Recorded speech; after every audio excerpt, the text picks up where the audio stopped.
Fool's gold.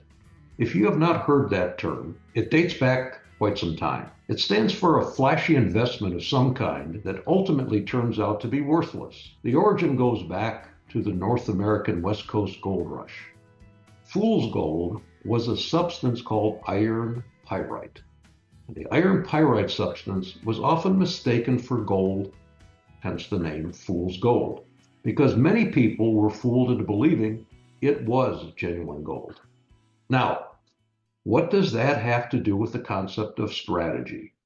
Unfortunately, a lot of people, organizations, and vendors, in our opinion, strong opinion, are selling fool's gold when it comes to strategy, business architecture, and enterprise architecture. Let me give you some examples of what this is. The first example is a vendor, a consulting firm, an advisory firm, a firm selling you models, capability maps, reference models, whatever you want to call them, or anything, quote, off the shelf, unquote, that has to do with architecture or strategy. Are any of those vendors selling you a best practice that you will get a competitive advantage with?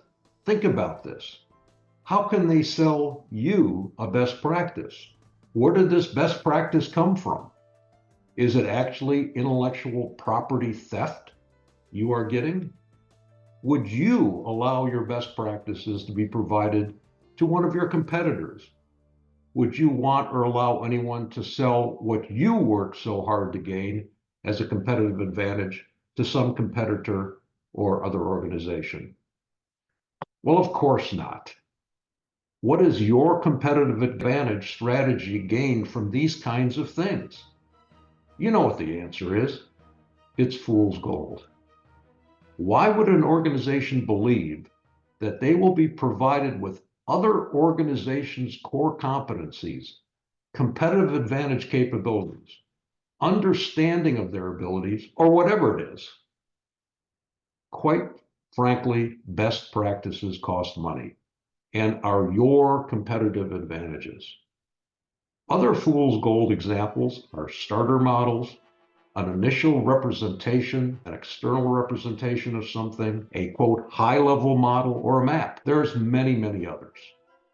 Fool's gold has two components. As an analogy, someone is selling you a razor blade and you must buy the razor. Please read the previous sentence carefully.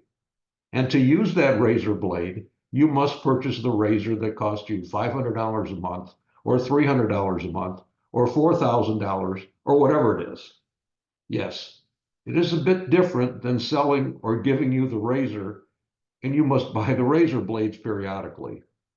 I find it unimaginable that you can acquire something with competitive strategic value on the internet or from any vendor, whatever their pedigree is. If this is the case, what is the role of an advisory or consulting firm? Those that do not sell you fool's gold are the ones that you should look at. And yes, consulting and advisory firms that do not sell fool golds exist.